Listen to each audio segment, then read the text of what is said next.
Hello there. The Tories really do enjoy fastening down their own coffin lid, don't they?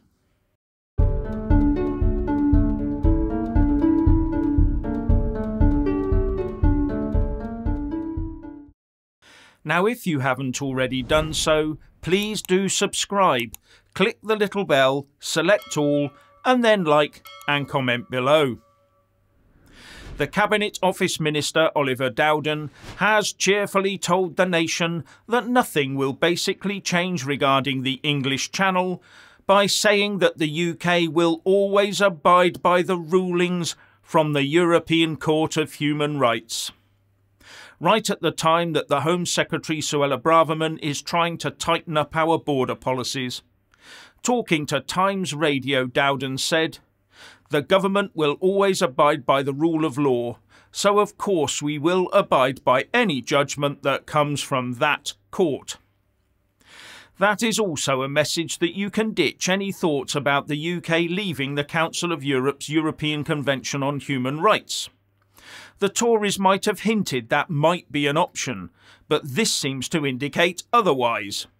So any ruling from a faceless judge from the European Court of Human Rights will be obeyed, just like the one in June that stopped us sending an Iraqi citizen to Rwanda for processing. And it is believed that the judge was Russian, even though Russia had already been kicked out of the Council of Europe and resigned from it months before, over the Ukraine affair.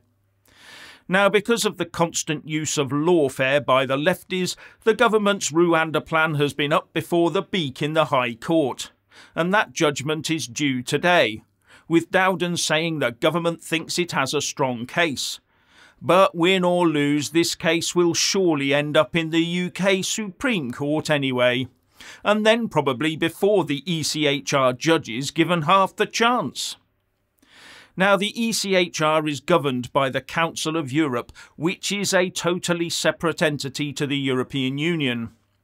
And what gets me about this ECHR issue is that the Remoaners are all claiming that we must stay in the Council of Europe and be bound by the ECHR to protect our human rights. But it doesn't protect our rights at all, only the rights of those that are quite happy to abuse our kindness.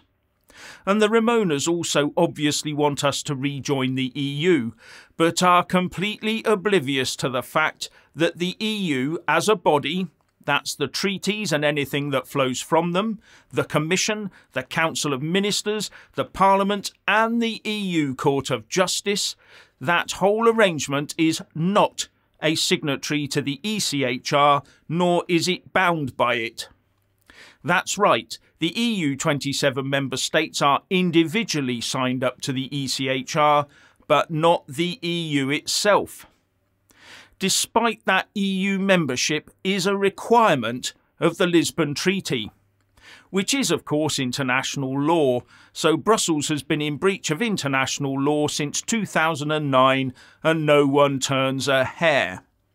But when the UK talks about passing UK laws to enable it to use Article 16 of the Northern Ireland Protocol, which by the way is legitimate use of international law, the Remoaners screech about the UK breaking international law when it isn't.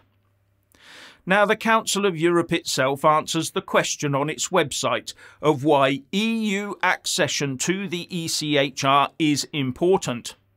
So any Remoaners out there had better pin their ears back and listen to what that body they are so in awe of says.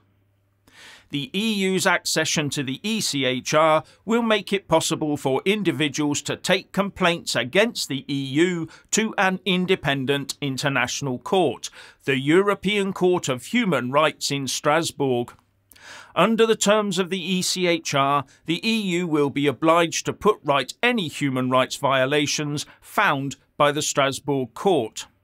This will help to create a level playing field on human rights across the continent. It will also help to make sure that rulings on human rights from the European Court of Human Rights in Strasbourg and the EU Court of Justice in Luxembourg are legally consistent. And the Remoaners who claim the ECHR is all important completely ignore this and think it unimportant where the EU is concerned. They care not about human rights where Brussels is concerned. Hypocrites. But the real question is, why hasn't the EU joined? Surely all they have to do is put pen to paper. Well, no, the EU Court of Justice issued an opinion on ECHR membership in 2014, saying that the EU treaties are incompatible with the European Convention on Human Rights. Basically because the EU treaties do not allow for a body superior to it, nor a court superior to the ECJ. It would interfere with EU supremacy in all matters. EU sovereignty would be challenged. Shock horror. So my take on it is that either the EU would have to have a watered down version of the convention and then try and pretend it was full membership, or they would need to completely rehash their treaties. So if the Remoaners were not hypocritical and were fully consistent, fat chance, they would be insisting that the EU becomes a fully signed up member of the Council of Europe and becomes fully bound by the ECHR, just like all the other members, before the UK can ever consider rejoining the bloc. But they won't.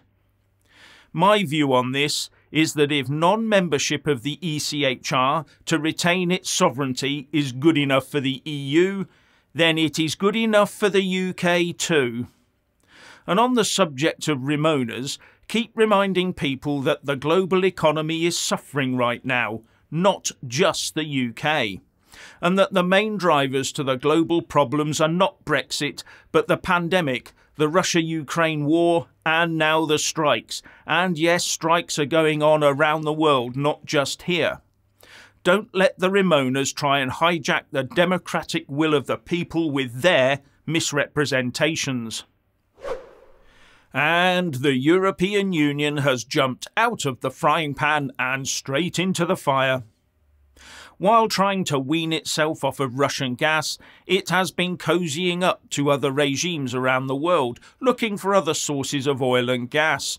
And one of those is, or maybe was, Qatar. The problem is that this EU corruption scandal is all about allegations of EU politicians and officials taking Qatari bribes to help Qatar win favour in the halls of Brussels. As a result, the EU MEPs have voted to suspend work on visa liberalisation for Qatar and banned all Qatari officials and business reps from the EU Parliament. But the Qatar government has strenuously denied the accusations and has now retaliated by suggesting that they could follow the Putin lead and strangle oil and gas supplies to European states, especially Belgium, that is running the investigation. In an official statement, the Qatari government reminded Belgium that it was an important supplier of liquefied natural gas for them. Not exactly a veiled threat then. And yet another salutary lesson in the geopolitics of energy security. Now I wonder how much pressure is being brought to bear on the Belgian police to get this investigation off the books as quickly as possible. And now we hear that Eva Kaili, the socialist MEP at the heart of this scandal, is now persona non grata in her former socialist PASOK party in Greece. The head of PASOK, Nikos Androulakis, expelled Kaili and now says she was closer to the ruling Conservative New Democracy Party than she was to them. I.e., don't blame the socialists are always pure. And finally, when subscribing, please don't forget to press that little bell and also select the all option, or you won't get any notifications when I publish a new video. And thank you all so much for taking the time to watch the show.